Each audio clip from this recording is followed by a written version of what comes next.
નમસ્કાર મિત્રો, હું છું professor Shesh Karan Charan, history department, government arts college Vav. મિત્રો કેમ છો બધાય તમે? સ્ટડી ફ્રોમ હોમ તમારી સારી રીતે ચાલતી હશે. હવે આપણે એચએનયુ યુનિવર્સિટીની પરીક્ષાની જાહેરાત આવી ગઈ છે. તો તમારા સામે ઘણા બધા સવાલ હશે કે પરીક્ષા કેવી રીતે થશે, પરીક્ષામાં કેવી રીતના ક્વેશ્ચન આવશે, ક્વેશ્ચનનું માળખું શું હશે, ક્વેશ્ચન કેટલા ગુણના હશે. તો આ બધાય તમારા જે પરીક્ષા અંગેના જે સવાલ છે અથવા અભ્યાસક્રમના રિલેટેડ જે તમારા સવાલો છે, આ વિડીયો તમે જ્યારે જોશો ત્યારે તમને બધાય સવાલોનો જવાબ તમને મળી જશે. સ્પેશિયલી આ વિડીયો જે છે આ એચએનયુ યુનિવર્સિટીના જે વિદ્યાર્થીઓ છે એમને માટે છે અને બીજા પણ વિદ્યાર્થીઓ માટે ઉપયોગી થશે. સ્પેશિયલી આ વિડીયો સેમ 5, સેમ 3 અને સેમ પહેલાંના વિદ્યાર્થીઓ માટે છે. તો તમે સિક્વન્સ વાઇઝ આ વિડીયો ચેક કરજો. સૌથી પહેલાં આવે છે સેમ 5ના વિદ્યાર્થીઓ. હમણાં આપણે જે યુનિવર્સિટી પરિપત્ર જારી કર્યા છે એમાં પહેલાં એમ નિર્ણય લીધો હતો કે સેમ 5ના વિદ્યાર્થી જેની પરીક્ષા જે છે 28 તારીખથી શરૂ થવાની હતી અને જે આર્ટ્સના વિદ્યાર્થી છે એમની પરીક્ષા 6 જનવરીથી શરૂ થવાની હતી. તો તમારે માટે આ હતું કે તમે ઓનલાઈન એક્ઝામ પણ આપી શકો એવો પહેલાં નિર્ણય લીધો હતો.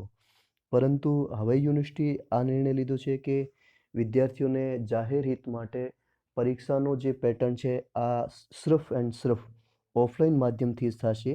આ અંગેનો જે આપણે યુનિવર્સિટીનો પરિપત્ર હતો આ પરિપત્ર મેં ક્લિયર લખેલો છે, તમે આ ચેક કરો.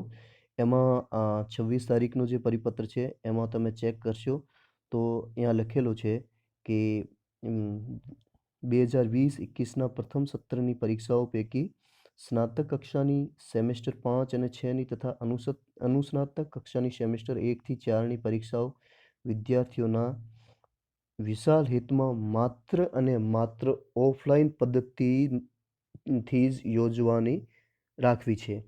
તો એટલે હવે આ આપણે સૌથી મોટો નિર્ણય થઈ ગયો કે પરીક્ષા માત્ર અને માત્ર ઓફલાઈન મોડમાંથી જ થશે. આપણે બીએ સેમ 5ને વિદ્યાર્થીઓની પરીક્ષા 6 જનવરીથી સ્ટાર્ટ થશે. 6 જનવરીથી જે સ્ટાર્ટ થવાની પરીક્ષા છે. હવે આ પરીક્ષામાં તમારા જે પેપર છે એક કમ્પલસરી ઇંગ્લિશનું પેપર આવશે. એને અલાવા જે તે તમારો વિષય છે એમના 5 પેપર આવશે. આપણે કોલેજમાં ચૂંકि હું ઇતિહાસનો પ્રોફેસર છું તો તમને હું ઇતિહાસના પેપર સંબંધિત માહિતી આપી દઉં કે ઇતિહાસના કયા પેપર છે, કેવી રીતે એમાં ક્વેશ્ચન આવશે અને ક્વેશ્ચનનો પેટર્ન જે છે આ શું થશે. તો સૌથી પહેલાં તમે આ ચેક કરી લો કે આ આપણે સેમ 5નો ઇતિહાસનો પેપરનો માળખો છે. પેપર નંબર કોર્સ પેપર 506થી સ્ટાર્ટ થશે. એમાં પહેલો પેપર છે element of historical method. Element of historical method જે છે આ 506 નંબર પેપર છે, એમાં કોઈ અથવામે નથી. બીજું પેપર જે છે 507 નંબર, એમાં હિસ્ટ્રી ઓફ ઇન્ડિયા છે, એમાંય કોઈ પણ અથવામે નથી. એટલે કે ભારતનો ઇતિહાસ, ભારતનો ઇતિહાસ જે છે એમાં 1206થી લઈ 1414થી યાદ રાખજો કે સલ્તનત કાળ જ્યારે સ્ટાર્ટ થાય છે ત્યારથી લઈ અને સૈયદ વંશ સુધી છે. એમાં છેલ્લો લોધી વંશનો જે છે આ આપણે અભ્યાસક્રમમાં નથી. ઘણા બધા વિદ્યાર્થી સવાલ પૂછતા હતા કે આખો અભ્યાસક્રમ આવશે સલ્તનત કાળનો યા 1206થી લઈ 1414 સુધી. તો યુનિવર્સિટી આ નિર્ણય કર્યો છે 1206થી લઈ 1414 સુધીનો આવશે. પણ તમે તમારે જનરલ નોલેજ માટે એને આખો તૈયાર કરી શકો. ત્રીજો પેપર જે છે ઇતિહાસનો એમાં હિસ્ટ્રી ઓફ ગુજરાત છે 470થી લઈ 942 સુધી. યાદ રાખજો એને અથવા મેં આપણે પેપર ચાલે છે હિસ્ટ્રી ઓફ ગુજરાત 1304થી લઈ 1572 સુધી. તો તમારે આ બંને પેપરના ક્વેશ્ચન આવશે. તમારી જે ઈચ્છા હોય આ પેપર તમારે અટેન્ડ કરવાનો રહેશે. પણ ધ્યાન રાખજો એમાં કે કોઈ પણ એક પેપરના એ જ સવાલ અટેન્ડ કરવાના છે. ચાહે તમે હિસ્ટ્રી ઓફ ગુજરાત 470થી 942નો કરો, ચાહે હિસ્ટ્રી ઓફ ગુજરાત 1304થી લઈ 1572 સુધીનો કરો. પછી ચોથો પેપર જે છે આ આપણે કલ્ચરલ હિસ્ટ્રી ઓફ ઇન્ડિયા છે અને એને પણ અથવામાં એક પેપર છે હિસ્ટ્રી ઓફ યુએસએ, આ 1861થી લઈ 1912 સુધીનો. તો એમાંય એવી જ રીતના સવાલ આવશે કે તમારે કોઈ પણ એક પેપરના સવાલ અટેન્ડ કરવાના રહેશે. બંને પેપરના સવાલ તમારે સામે આવશે. ખરેખર આપણી કોલેજમાં culture history of India paper ચાલે છે, તો આ તમે સવાલ અટેન્ડ કરશો તો તમને થોડો સારો લાગશે. અને છેલ્લો પેપર જે છે આ છે આપણો the constitution history of the Republic India, એટલે કે ભારતનો બંધારણનો ઇતિહાસ છે. આ પેપર તમે અટેન્ડ કરશો, એમાં કોઈ અથવામે નથી. તો આ તમારા પેપરનો ક્રમ છે. હવે બીજો ક્વેશ્ચન તમારો આ આવશે કે પરીક્ષામાં સવાલ જે છે આ કેવી રીતના આવશે. તો 6 તારીખથી પરીક્ષા તમારી સ્ટાર્ટ થાય છે. 3 તબક્કામાં પરીક્ષા ચાલશે તમારી. પહેલો જે પરીક્ષાનો સમય છે 8:30થી લઈ 10:30, એટલે કે 2 કલાકનો પેપર રહેશે તમારે. બીજું પેપર જે દિવસે હશે આ 12 વાગ્યાથી લઈ 2 વાગ્યા સુધીનો, અને ત્રીજો પેપર જે છે આ 3 વાગ્યાથી લઈ 5 વાગ્યા સુધીનો. આ તમારો પેપરનો પેટર્ન છે. તમે આ જોશો તો તમને ખ્યાલ આવશે. હવે આપણે સામે ક્વેશ્ચન આવે કે પેપરમાં જે સવાલ હશે આ કેવી રીતે ગૌણ આવશે. તો એમાં ક્લિયર લખેલું છે કે કોઈ પણ 4 સવાલ તમારે અટેન્ડ કરવાના રહેશે. 4 સવાલમાંથી તમારે અથવામે આવશે, અથવામે 4 સવાલ, એટલે કે સમજી લો 8 આવશે તો તમારે 4 અટેન્ડ કરવાના રહેશે. અલગ અલગ માળખું મુજબ છે. પેપર જ્યારે તમારે સામે આવે ત્યારે જોઈ લેજો. 17 ગુણનો, 18 ગુણનો, 17 ગુણનો, 18 ગુણનો એવી રીતના આવી શકે. 14 ગુણના 5 ક્વેશ્ચન પણ આવી શકે. તો આ એવી રીતના સવાલ તમારે સામે આવશે.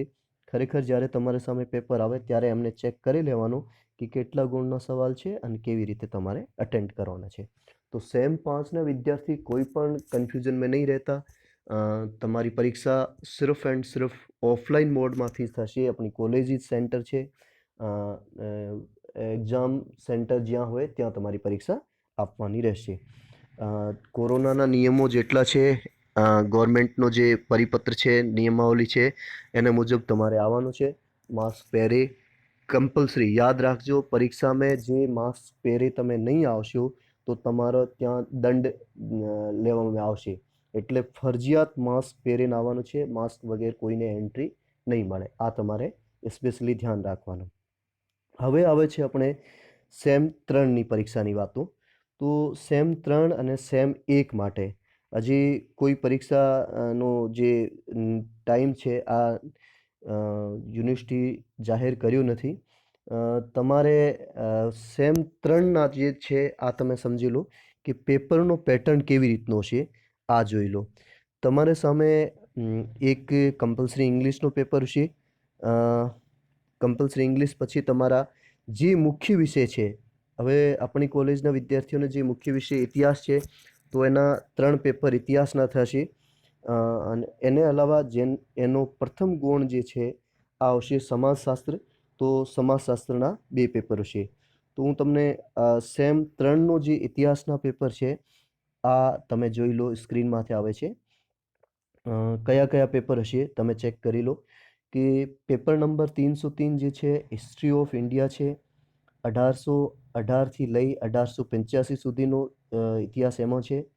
બીજો પેપર તમારો જે છે આ હિસ્ટ્રી ઓફ યુરોપ છે. 1789થી લઈ 1890 સુધીનો છે. અને ત્રીજો પેપર જે છે તમારો history of India as of Mughal, એટલે કે મુગલકાલીન ભારતનો ઇતિહાસ છે. આ તમારા જે વિદ્યાર્થીઓનો ઇતિહાસ મુખ્ય છે એના 3 પેપર રહેશે. અને જેનો ઇતિહાસ ગૌણ છે એને માટે પહેલા 2 પેપર જે છે હિસ્ટ્રી ઓફ ઇન્ડિયા 1818થી લઈ 1885 સુધી અને હિસ્ટ્રી ઓફ યુરોપ 1789થી 1890 સુધીનો આ રહેશે. અને હિસ્ટ્રી ઓફ ઇન્ડિયા જે છે મુગલકાલીન ભારતનો ઇતિહાસ, આ તમારે જેને ઇતિહાસ ગૌણ છે એને આ પેપર રહેશે નહીં. એટલે કે તમારે ટોટલ પેપર થઈ ગયા. મુખ્ય ઇંગ્લિશનો પેપર છે, ફરજિયાત જે છે અંગ્રેજીનું પેપર, અને એને અલાવા તમારે વિષયના 3 પેપર છે અને 2 પેપર તમારે ગૌણ જે વિષય છે એમના રહેશે. તમારી પરીક્ષાની તારીખ હજી યુનિવર્સિટી નક્કી નથી કરી, પરંતુ તમારી પરીક્ષા પણ જાહેર હિત માટે ઓફલાઈન મોડમાંથી જ થશે. આ યુનિવર્સિટીનો હજી સુધીનો નિર્ણય છે. અને જે એને અલાવા કંઈ ફેરફાર હશે સમયસર જે કોઈ પરિવર્તન હશે તો તમને જાણ પણ કરાવશું. તો સેમ 3ના વિદ્યાર્થીઓ માટે આ માહિતી છે. હવે આવો તમે સેમ 1ના વિદ્યાર્થી, કારણ કે આ વર્ષે શું થઈ ગયું છે કે સેમ 1ના જે વિદ્યાર્થી છે એને કોલેજમાં આવવાનો હજી મોકો મળ્યો નથી. તો કોઈ કોલેજથી રૂબરૂ થયા નથી કોરોનાને કારણે. એટલે આ વિદ્યાર્થી ઘણા બધા કન્ફ્યુઝન છે કે સાહેબ અમારો પરીક્ષાના જે પેટર્ન છે આ કેવી રીતનું હશે, અને અમારા વિષય કેટલા છે, પેપર કેટલા આવશે, જે કોઈનો હિન્દી વિષય હોય કે સંસ્કૃત હોય કે જે ઇતિહાસ હોય કે સોશિયોલોજી હોય કે અંગ્રેજી હોય, એમને સાથે એમના કયા બીજા વિષય છે, કેટલા પેપર છે, અસાઇનમેન્ટ ક્યારે કેવી રીતે થવાના છે, આ બધી બાબતો માટે હું તમને બતાવી દઉં કે સેમ 1ના જે છે સૌથી પહેલાં તમારો વિષયનો કોમ્બિનેશન જોઈ લો. સૌથી મહત્વપૂર્ણ ઇમ્પોર્ટન્ટ વાત છે કે તમારો મુખ્ય વિષય જે છે તો એને સાથે બીજા કયા વિષયો છે તો તમે જોઈ લો. જેનો મુખ્ય વિષય આ સ્ક્રીનમાંથી આવે છે, તમે બધું આ જોશો કે જેનો મુખ્ય વિષય સંસ્કૃત છે એમનો પ્રથમ ગૌણ में હિન્દી છે અને દ્વિતીય ગૌણ में સમાજશાસ્ત્ર છે. જેનો મુખ્ય વિષય અંગ્રેજી છે એનો પ્રથમ ગૌણ में સંસ્કૃત છે અને દ્વિતીય ગૌણ में ઇતિહાસ છે. જેનો મુખ્ય વિષય હિન્દી છે એનો પ્રથમ ગૌણ में સંસ્કૃત છે અને દ્વિતીય ગૌણ में ઇતિહાસ છે. જેનો મુખ્ય વિષય ઇતિહાસ છે એને પ્રથમ ગૌણ में સમાજશાસ્ત્ર છે અને દ્વિતીય ગૌણ में હિન્દી છે. અને જેનો મુખ્ય વિષય સમાજશાસ્ત્ર છે એને પ્રથમ ગૌણ में ઇતિહાસ છે અને દ્વિતીય ગૌણ में ગુજરાતી છે. તો આ તમે સ્ક્રીનમાંથી તમારે શેર કર્યું છે, આ તમે ચેક કરશો તો તમને ખ્યાલ આવશે. હવે તમને એમ લાગે છે કે અમારા પેપર કેટલા થશે, તો તમને હું બતાવું કે તમારા 2 પેપર કમ્પલસરી એટલે કે ફરજિયાત છે. એમાં એક ફરજિયાત અંગ્રેજીનો પેપર છે અને બીજો સંસ્કૃતનો ફરજિયાત સંસ્કૃતનો કમ્પલસરી સંસ્કૃતનો. આ પેપર દરેક માટે કમ્પલસરી છે. એને અલાવા તમારો જે મુખ્ય વિષય હોય એમના 2 પેપર હશે અને જે પ્રથમ ગૌણ છે એનાય 2 પેપર હશે. ધારો કે તમારો મુખ્ય વિષય ઇતિહાસ છે તો ઇતિહાસના તમારા 2 પેપર, એને પ્રથમ ગૌણ में સમાજશાસ્ત્ર છે તો સમાજશાસ્ત્રના 2 પેપર હશે. અને પછી તમારો જે દ્વિતીય ગૌણ જે હોય જેને ઈઓ કહીએ છીએ, ઇલેક્ટ્રિક ઓપન, એમાં તમારો 1 પેપર હશે. યાદ રાખજો, ઇલેક્ટ્રિક ઓપન में તમારો 1 પેપર થશે. તો એવી રીતના તમારા પેપર છે. અને એક હશે ઈજીનો પેપર. ઈજીની યુનિવર્સિટીની પરીક્ષા ના હોય, આપણે ઇન્ટરનલ પરીક્ષા માટે જ ઈજીનો હોય છે. તો તમારા અસાઇનમેન્ટ જે હોય આ ઈજીનો પેપર માટે જમા કરાવવાના રહેશે. યુનિવર્સિટીમાં ઈજીનો પેપર નહીં આવે. હવે તમારો અભ્યાસક્રમ જે છે આ હું તમને બતાવી દઉં. જે આ સ્ક્રીનમાંથી તમે ચેક કરો. જે વિદ્યાર્થી જેનો મુખ્ય વિષય ઇતિહાસ છે તો એના ઇતિહાસના 2 પેપર કયા છે તમે જોઈ લો આ સ્ક્રીનમાંથી. એનો પહેલો પેપર આવશે history of ancient India from prehistory to 3rd century BC. એટલે કે પ્રાચીન ભારતનો ઇતિહાસ જે છે આ એમાં આવશે. અને બીજો જે છે આ હિસ્ટ્રી ઓફ મોડર્ન વર્લ્ડ છે, from renaissance to American war of independence. એટલે કે પુનર્જાગરણથી લઈ અમેરિકાનો સ્વતંત્રતા સંગ્રામ જે છે ત્યાં સુધીના આ 2 પેપર છે. હવે જે વિદ્યાર્થી જેનો ઇતિહાસ ગૌણ में હોય, ધારો કે જેનો મુખ્ય વિષય સમાજશાસ્ત્ર છે તો એને ગૌણ में ઇતિહાસ છે, તો એના આ જ 2 પેપર થશે. હિસ્ટ્રી ઓફ એશિયન્ટ ઇન્ડિયા એટલે કે પ્રાચીન ભારતનો ઇતિહાસ અને હિસ્ટ્રી ઓફ મોડર્ન વર્લ્ડ આધુનિક ભારતનો ઇતિહાસ. આ 2 પેપર જે વિદ્યાર્થીનો ઇતિહાસ ગૌણ में હોય છે એમને માટે આ જ રહેશે. હવે જેનો દ્વિતીય ગૌણ में ઇતિહાસ હોય છે તો એને માટે ઇતિહાસનો એક જ પેપર એટલે કે જે ઇલેક્ટ્રિક ઓપન ઈઓ માટે જે હશે આ જે પેપર છે એક રહેશે. આ પેપરનું નામ છે major revolution of the modern world, આધુનિક વિશ્વની ક્રાંતિઓ. તો આ તમારે જે છે પેપરનું પેટર્ન રહેશે. તમારી પરીક્ષાની તારીખ હજી નક્કી નથી, પણ તમારી પરીક્ષા પણ ઓફલાઈન મોડમાં જ થશે. તો હવે મને લાગે છે કે તમને ઘણા બધા સવાલોનો જવાબ મળી ગયો છે. જે તમને આ માહિતી સારી લાગી હોય તો તમે શેર કરજો આ મારા યુટ્યુબ ચેનલમાંથી. યુટ્યુબ ચેનલને તમે સબસ્ક્રાઈબ કરજો, લાઈક કરજો. તમને ભવિષ્યમાં પણ પરીક્ષા અંગે, પ્રતિયોગી પરીક્ષા, સાહિત્ય, સંસ્કૃતિ રિલેટેડ ઘણા બધા વિડીયો તમને જોવા મળશે, તમને માહિતી મળશે. અને ત્યાં તમારો કોઈ પણ કમેન્ટ હોય તો કરજો. Thank you. ઉમ્મીદ કરું છું કે આ વિડીયો તમને પસંદ આવ્યો હશે. Thank you.